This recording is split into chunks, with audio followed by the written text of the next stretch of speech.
मंत्री आवास की सुरक्षा और भी ज्यादा पुख्ता कर दी गई है। न सिर्फ सुरक्षा बलों को तैनात किया गया है बल्कि ड्रोन कैमरे भी लगाए गए हैं ताकि उनके आवास की अच्छी तरीके से निगरानी की जा सके। दिल्ली शराब घोटाले में गिरफ्तारी की खबर है।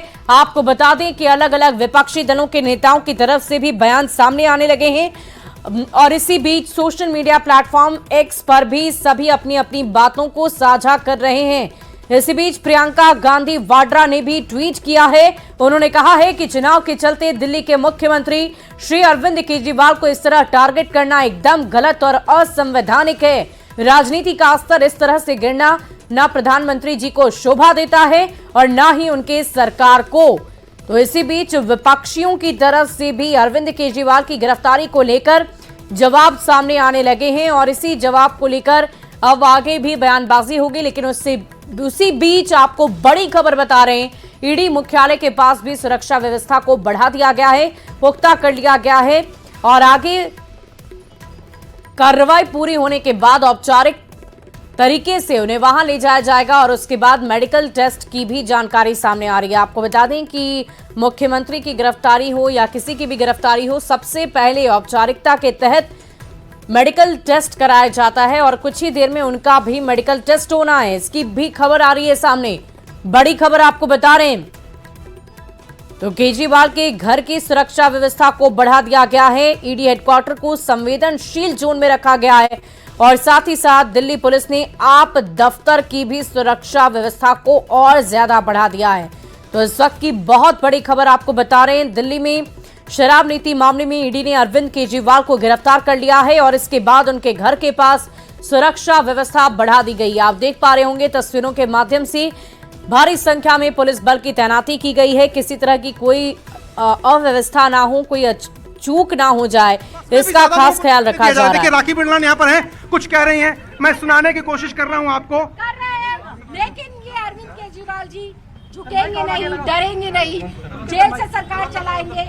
जो एक केंद्र सरकार चाहती है दिल्ली वालों की योजनाओं को रोकना, हम दिल्ली की सरकार के माध्यम से किसी भी योजना को रुकने नहीं देंगे। माननीय मुख्यमंत्री जी जेल से सरकार चलाएंगे। राखी जी क्यों जेल से? सवाल यही है कि तब बहुत सारी बैठकें करनी पड़ती है मुख्यमंत्री को, बहुत अधिकारियों को मिलना पड़ता है, तब तो सरकार चलती है। जेल में कौन मिलने जाएगा? कैसे परमिशन मिलेगी? कैसे सरकार चलेगी? यही तो षड्यंत्र है कि दिल्ली के लोगों को जो फ्री बिजली में मिल रही है, जो फ्री पानी मिल रहा है, बेहतर शिक्षा स्वास्थ्य मिल रही है, यातायात के अच्छे संसाधन मिल रहे हैं, उन सब से दिल्ली के लोगों को अछूता रखने का प्रयास है। लेकिन दिल्ली की लोगों की किसी भी सुविधा को हम रुकने नहीं देंगे। देखिए हेमंत सोरेन ने इस्तीफा दिया था। राखी जी, हेमंत सोरेन ने इस्तीफा दिया था जी। केजरीवाल इस्तीफा देंगे। राखी हेमंत सोरेन ने भी तो इस्तीफा दिया था। हेमंत सोरेन ने दिया तो घोटाले के आरोप है, घोटाले के आरोप है। नरेंद्र मोदी और केंद्र सरकार इस्तीफा देगी।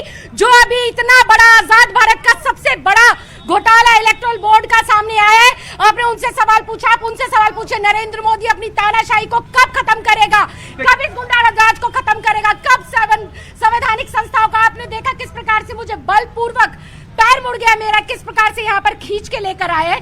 दिल्ली की बेटियों को अगर ये सुरक्षा दे, दिल्ली की बेटियों का अगर ये माहौल परिवर्तन करे, तो ये पुलिस उसके लिए, ना कि इस प्रकार से चुने हुए प्रतिनिधियों का बलपूर्वक अरेस्ट कर। आप लोगों को क्या सूचना है? अरेस्ट कर लिए गए हैं?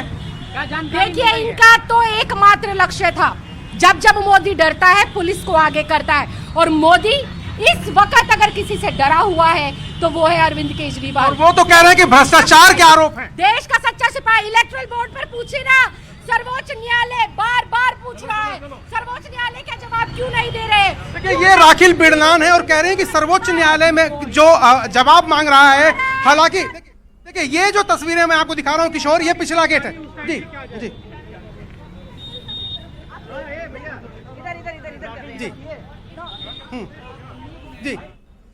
देखिए रास्ता इसको साफ कराया जा रहा है, पुलिसकर्मी पीछे की तरफ जा रहे हैं। वहां पर कुछ लोगों के धरने पर बैठने की खबर मिली है और जैसे ही खबर मिलती है कि कुछ लोग धरने पर बैठे, दिल्ली पुलिस की कई पीसीआर यहां पर आपको दिखाई देगी। देखिए दिल्ली पुलिस की एक पीसीआर सामने खड़ी है, आपको तस्वीरें में मैं दिखा रहा हूं। दूसरी पीसीआर जो बस पीछे की तरफ की गई, इस रास्ते को खाली कराया जा रहा है, पूरे रास्ते को। तो जो बस पीछे जा रही है, देखिए जो तस्वीरों में आप बस देख रहे हैं उसको पीछे किया गया है ताकि रास्ता खाली किया जा सके, मूवमेंट स्मूथ हो सके। तो क्या ये तैयारी, बार बार मैं पूछ रहा हूं। और देखिए दूसरी तरफ, ये देखिए पुलिसकर्मी यहां से जा रहे हैं, काफी काफी संख्या में है, मूवमेंट उनकी लगातार हो रही है। और दूसरी तरफ भी एक पीसीआर दिल्ली पुलिस की खड़ी हो गई है। तस्वीरें दिखाई नीरज तिवारी जी, दूसरी तरफ भी दिल्ली पुलिस की एक पीसीआर खड़ी हो गई है। इस पूरे रास्ते को अब फिलहाल रोक दिया गया है। देखिए जो गाड़ियां जहां पे हैं वहीं पे खड़ी हैं, मूवमेंट नहीं हो पा रही है। दिल्ली पुलिस इस पूरे रास्ते को अब खाली कराने की जद्दोजहद में है, यानी अब कोई मूवमेंट अंदर से हो सकती है। ये रास्ता जो है अपेक्षाकृत रूप से जिधर जावेद खड़े हैं, रवि खड़े हैं, अमित पांडे खड़े हैं, उससे साफ सुथरा है और कम ट्रैफिक है इस पर। इसीलिए ऐसा लग रहा है, क्योंकि पुलिसकर्मी जिस तरह से यहाँ पर तैयारी कर रहे हैं, ऐसा लग रहा है कि किसी भी